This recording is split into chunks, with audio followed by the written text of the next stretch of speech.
animation work is done. Oh, So I would encourage you to get as much experience as you can as an actor, and then you would need to be in one of those places in order to get opportunities to voice act. Yes? Sure. I do live in New York City. I'm actually here doing a show at the GP. Awesome. What show are you doing? Poison Diane's. What? Poison Diane's. Oh my gosh, I love it. Yeah, cool. Great show. Yeah, it's a lot of fun. We just opened last weekend. Congrats, man. Congrats. I do live in New York City normally, and I actually just filmed my first spring commercial.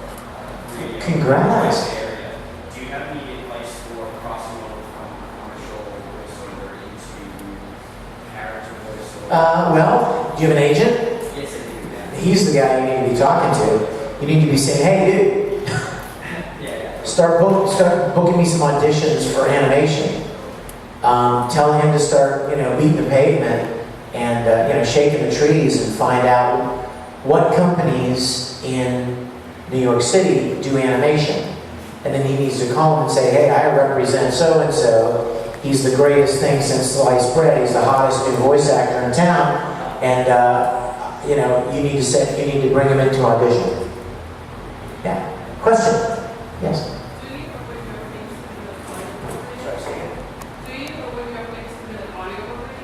I would love to do audiobooks.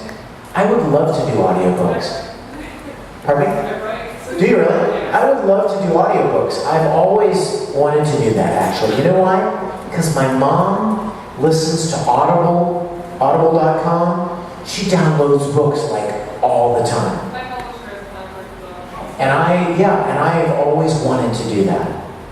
I just don't know I don't even know how to get in it. Honestly, I don't know, but I've always wanted to do it, so let's talk about that. But yeah, I always thought that would be fun to do. And, it's funny, now that you say that, I actually recorded, several years ago, I did a recording of the entire Gospel of John. I used a very contemporary translation, and I recorded the whole thing in my studio at home, and I basically did it and had CDs made of it as a gift that I gave away at conventions. And it was basically an audiobook, and I did all the different characterizations, and I even played the piano underneath the whole thing, so it's very easy, very easy to listen to.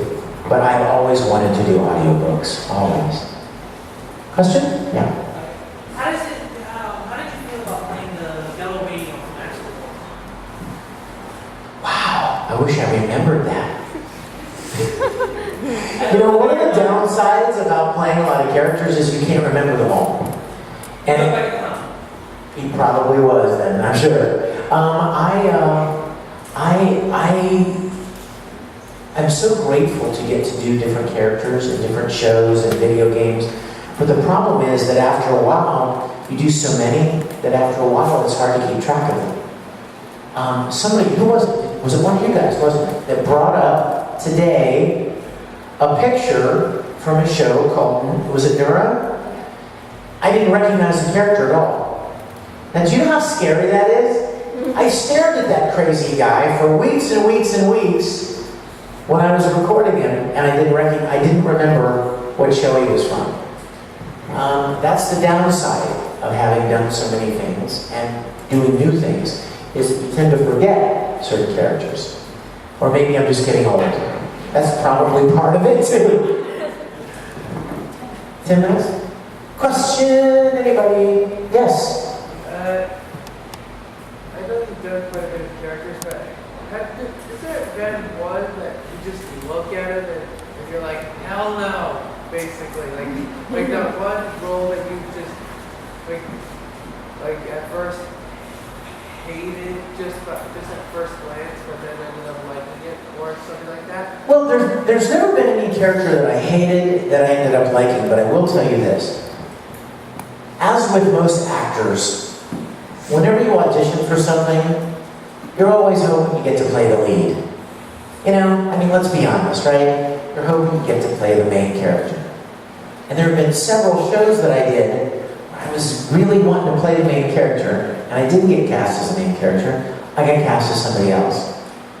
But every time, that character that I ended up playing turned out to be like such a great character. And I'm so glad that I got to play him. Full Metal Panic. I wanted to play Sosuke Saguro. Obviously, he's the main guy. So then I didn't. I got cast as Kurtz Weber, and I'm like, oh great, stupid Kurtz Weber. Probably some dumb, lame character. No, Kurtz is awesome. Kurtz is cooler than Sosuke. Kurtz has got all this personality, and he's really a fun character. I didn't know that at the time, but I found out after I started recording. Soul Eater. I wanted to play Soul. I wanted to play Death Kid. Didn't get to. I got cast as Death Sight. Death Sight is awesome! He is. He's so funny, and I love the character. This has happened to me over and over again, where I'm initially disappointed that I didn't get to play the role I was gunning for, but then I get to play some other character that turns out being just awesome fun. Yes? Has there been a character that you watched kind of like grow and like voice acting and response of time? You saw how he kind of transitioned from like happy lucky to like the depressed. Was there any other character that you really just watched kind of like evolve? Oh yeah. And 5 was a great one. Yeah, I love 5. Oh, Kirby.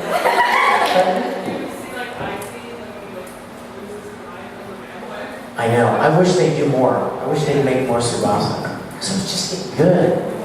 I'm getting dark. I really enjoy seeing the character arcs in good stories. One of the things I loved about Host Club was that it's so funny, and it's just crazy, and wacky, and nutty. And then all of a sudden, it gets serious when you find out that Tamaki has this family that hates him. And he doesn't get along with his family. And you find out that the whole reason he made the Host Club was to have a family that he didn't have in his real family. And I didn't even see that coming. I didn't know what the story arc of Host Club was. But when those things start happening, it makes me fall in love with the characters so much. Because they become three-dimensional. You know what I mean? Suddenly, they're not just crazy all the time. Or they're not just funny. Or they're not just weird.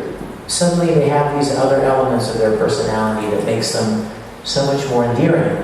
And I love that. Question? Anybody else? We probably have time for one more. Did we get all the questions? We have 5 minutes. Okay, yes sir. I don't know if you're familiar with it, but Persona 4 Arena was a fighting game with a Persona character. Yes. And in Japan, there's been an update announced that Junpei will be coming. Yes. It's not announced for America yet, but if it comes over here, would you like to? Oh my gosh, yes. In fact, I will blow up buildings if I am not playing Junpei.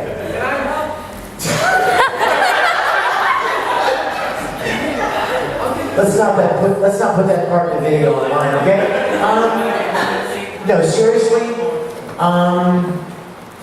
The same company has released all of the Persona stuff. It's the same company in the States that's released all of the Persona stuff.